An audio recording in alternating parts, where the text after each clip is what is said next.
Hi, I'm Daniel Fisher here at Sweetwater, and today we're going to talk about analog versus digital synths. Which one's right for you?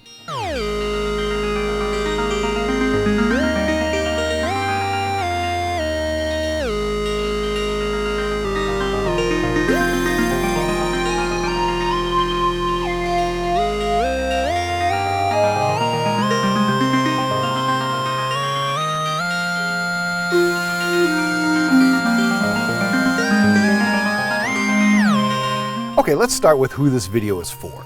This is for someone who really wants to buy a synth. You're about ready to pull the trigger, but you're not sure, should I go for analog, should I go for digital? And so I'm going to help you with that. What this video is not going to do is, this is not going to be an oscillator per oscillator shootout or anything like that. It's also not going to be a big jam session between analog and digital synths or anything like that. I'm really specifically trying to help people who are ready to buy, but just don't know which kind they want to go for. So we got to start with some definitions. Analog versus digital. So analog, and I'm trying to do this as simple as possible, analog is just completely free-flowing with no steps in between. Any 2 points, there's somewhere in between that I can get. It's a continuously flowing motion, kind of like a steering wheel, if I had to use an analogy. And yeah, a steering wheel stops at one end and it stops at the other end, but in between, we're calling it infinite resolution. Obviously, if you get down to quantum levels, it starts getting digital again. But as far as you're concerned, you have an infinite sweep between where you turn this steering wheel. A digital steering wheel would be more like if you kept pushing a button and every time the steering wheel moved a certain amount. Now, obviously how good that would be for piloting a vehicle would have to do with how small are the steps and how often can you push that button to move it.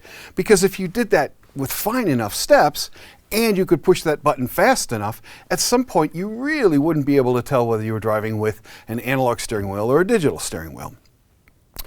And that's kind of the point of this video. We are really, at 2020, we're at a point where analog synths have added so many features that you'd expect on a digital synth, and digital synths have added so many features that you used to only be able to get on an analog synth. And then there's hybrid synths that have digital oscillators but analog filters, or analog oscillators but digital filters. And many of them are fully analog but have digital effects. But if you take those digital effects out, we're still calling that a fully analog synth. So first we're going to talk about some of the advantages of analog and digital. And I promise you, I have no bias one way or the other. I own many analog synths, I own many digital synths. I especially like the sound of the two of them together. So here are the things that make each of them special. So on an analog synth, first of all, you're starting out with a synth that's the original synth type. And so from a historical perspective, it's cool to have that. And there are many groups on social media that don't even want to hear anything about some digital synth. I get that. If being analog is a really important thing to you, then it's simple. Go to analog and find all the features that you want. And why are those people really into analog? It's because there are things that digital does that isn't as smooth or isn't as pleasant or can't go as fast as things in analog. But again, those things are catching up. The downside of analog is that every time you want another oscillator, every time you want another voice, you know, to go from one note of polyphony to 10 notes or 20 notes or 64 or 128 notes, you'd have to duplicate that circuitry all over again.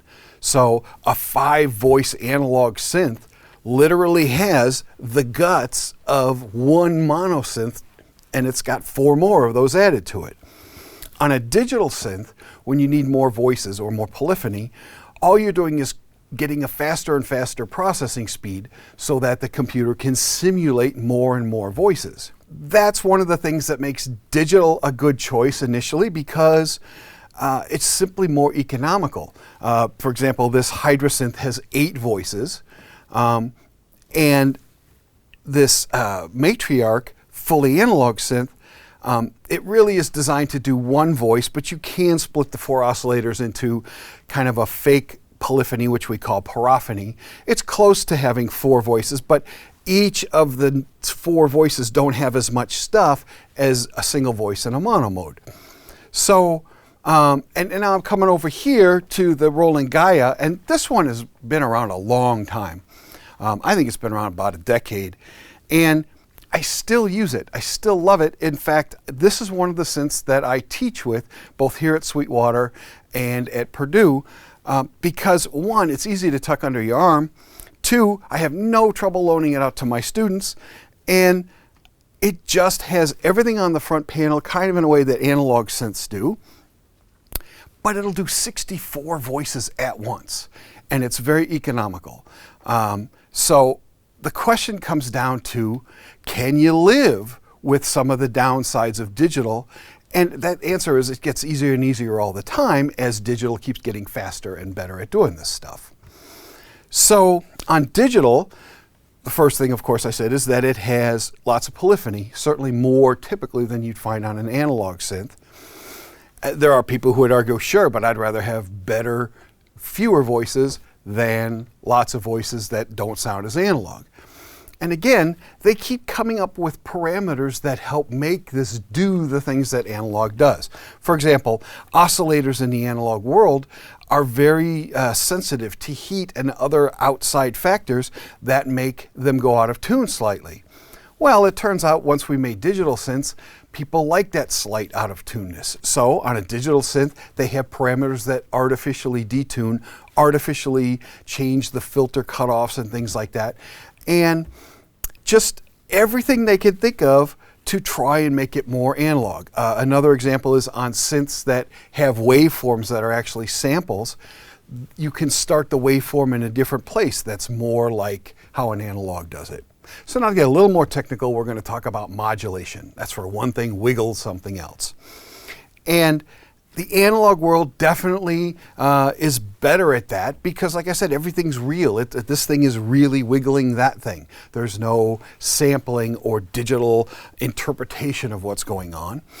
But again, digital keeps getting better and better at that. But let me show you. So I'm going to turn all the oscillators off except for oscillator 1. I have a plain sawtooth. I've turned the effects off. I got my filter all the way open. And I'm now going to take an LFO, a low frequency oscillator, and I'm going to slowly wiggle the pitch of my main oscillator. And I have that set so that as I turn up the mod wheel, the deeper it goes. And that's about the speed of a human vibrato. Now I can do a very deep vibrato.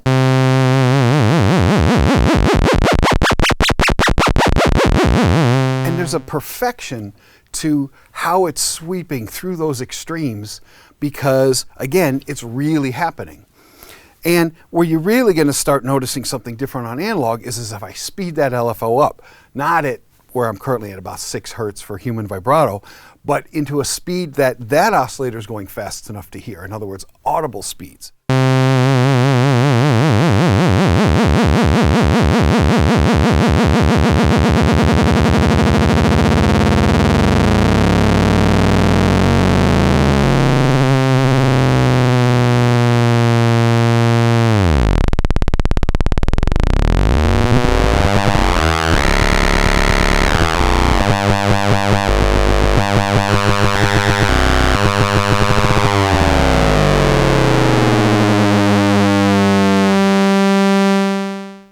Now, a bunch here are thinking, yeah, but I never ever want to make that sound. I completely get you.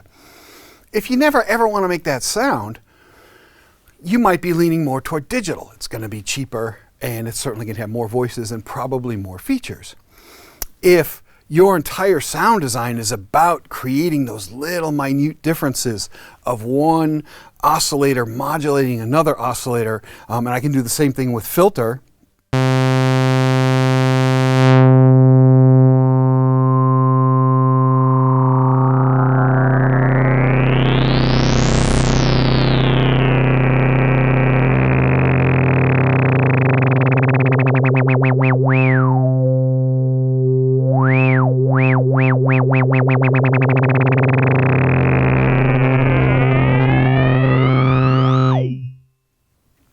Again, if you're going, I never want to make that sound, then you don't need analog. Digital will be perfectly good for you. And conversely, if you're on digital and you're trying to do that and it won't get fast enough, so I'll use the GAIA. And again, I love the GAIA. It's just that it's from technology from 10 years ago. There are things that it won't do, but what it does brilliantly, and it's very low cost, and it has 64 voices. So I'm going to take a basic sawtooth in it, and I'm simply going to start with the vibrato.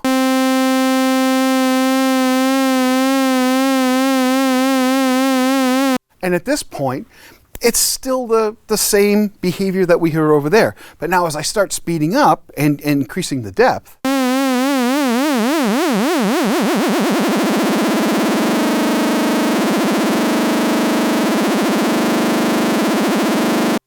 what you should be noticing is that I'm not able to go through all these little magical points in between that are doing things. It's kind of more switchy.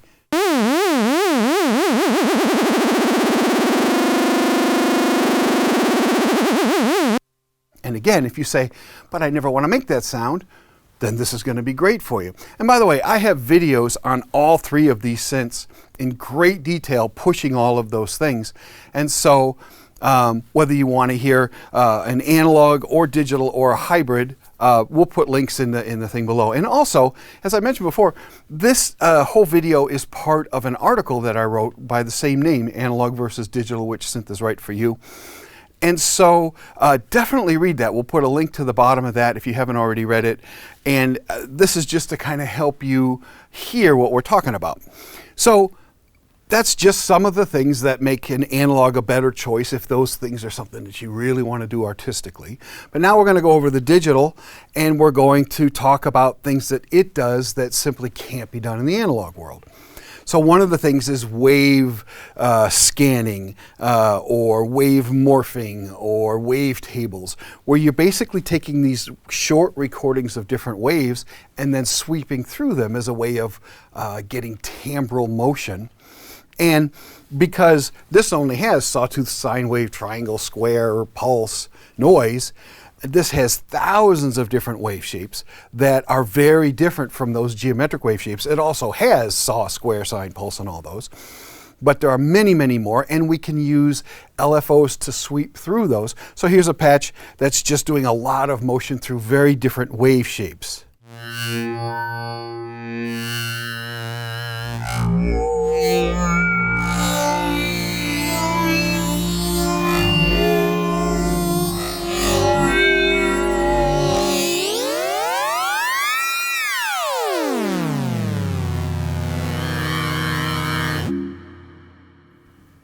And I can go into these things called mutants and radically change the wave shapes.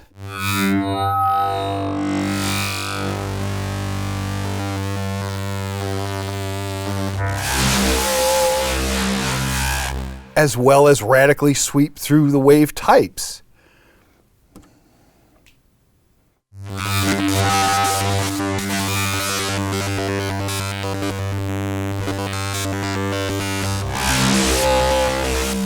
And there are many, many, many of them.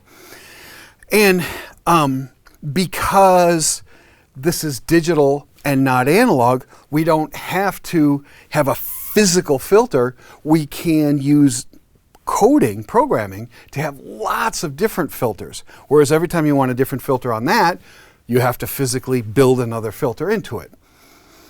And there are certainly people who love analog filters more than digital filters. And I do love a Moog analog filter. Watch any of my Moog videos and you'll have me going on and on and on about how much I like the filters. However, in the last 5-6 years, the digital filters have gotten really good. And in particular, the low pass filter on this, I really am starting to just love these digital filters.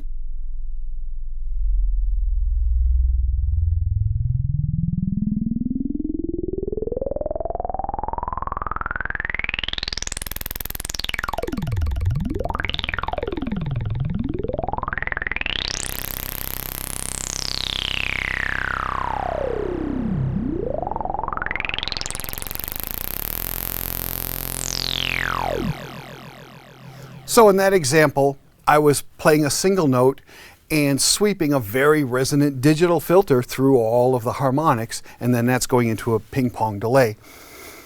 And I went to this preset because I had already done all the work to have that ready to go, and maybe that's another thing we should talk about. On a fully analog synth, many of them don't have presets. If you want a different sound, you got to turn all the knobs to where you want them to be. And some you even patch up what you want connected to what. If you are really into deep sonic exploration, that's heaven, especially and almost only if you have some method of recording multiple tracks of this stuff so you can make your song. It's very difficult. It can be done, but it's very difficult to be setting up new patches live while you're trying to play a synth that doesn't have presets. Pretty much all digital synths have, 100 presets, 200 presets, 7,000 presets. And not to say that analogs don't. There are plenty of analogs that do have presets, but digital almost always, analog some of the time. And so that's certainly something to consider. So why is that important? Because sometimes if you want to hit a key and have something exactly happen the way you want, that you spent 10 hours working on, getting exactly right, you want the ability to just hit that button and off it goes, And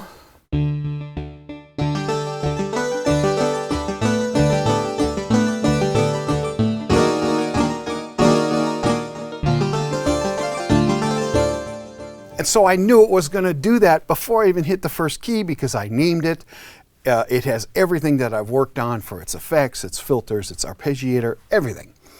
And on this one, which I love to death, I would have to sit down and hand program all that. And the best you can do for presets is to take a picture of it, or just make a really good high resolution recording of it, because one of the things about analog that's either a pain or the magic of analog is that you may never get exactly that sound again. The possibilities of all these freely turning knobs means that you could have a different sound every day till the heat death of the universe. I mean, it's really that infinite. So just something to consider. So now I'm going to talk about an issue that digital synths have that rarely plagues analog synths, and that's aliasing. And aliasing is when you're trying to play a note faster than half of the sampling speed. And basically it causes the effects like if you ever watch a car commercial and you see the tires go backwards, or you're watching a helicopter land and the helicopter blade goes one way then the other way. This is because the camera's not going fast enough to accurately capture the motion, and it's creating these artificial motions that aren't real. That's aliasing. In the sound world, it sounds kind of like, okay? In fact, when digital synths first came out, they used that effect as some of their presets, and people are like, wow, that sounds really cool. But you don't want it when you don't want it. And the point, though, is that over the years, this keeps getting better and better and better, simply because as you make your computer chips go faster and faster and faster, you can go way higher and not alias. Of course, analog synth people want to just keep going faster and faster and faster anyway, and so it's still going to hit a wall at some point. If that's not something you need to do, that's not a consideration. But now I'm going to show you, and again, I'm using the GAIA, which I love and use all the time, but because of the year it was made, the processor isn't going fast enough that I can still get aliasing when I do extreme pitch changes. So first thing I'm going to do is going back to my plain old sawtooth wave. I got, sawtooth. Okay. And as I walk up, no problems, and I'll go up another octave. Okay, now I need to go even higher, so what I've done is I've set my pitch bend wheel to go 2 octaves. And so now I'm going to push it into areas where you normally don't even take the synth, but you're going to hear aliasing. And again, if you're not going to push your synth that hard, you don't have to worry about it, but here's some aliasing.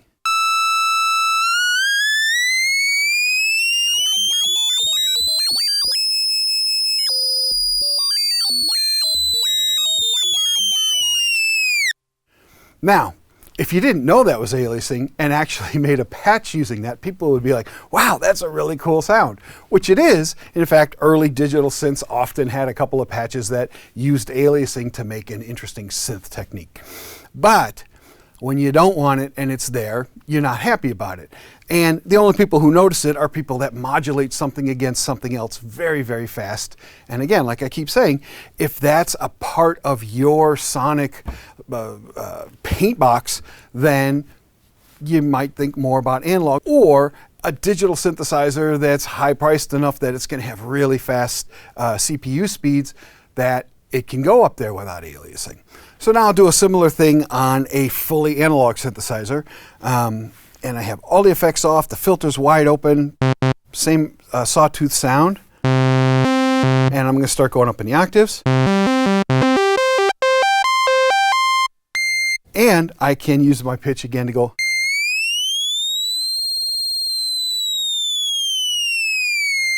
It's perfect because it's analog, okay? So again, if you're not doing that, then it's less of an issue. And then my last thing is, if you already own a couple analog synths or you already own a couple digital synths, then the answer is easy. Get one of the other kind, because the sonic benefits of blending those things are way beyond having a lot more of either one of a single kind. And there are lots of low-cost analog and low-cost digital that can get you in the game, as well as very high-end of both kinds. The point is, try to have both at some point if you already have some of one type. Well, I hope this has helped you get started on your synthesizer journey. Hope it helps you decide whether to pick an analog or a digital or both. If you have any further questions, please contact your Sweetwater sales engineer. My name is Daniel Fisher. Thank you very much for watching.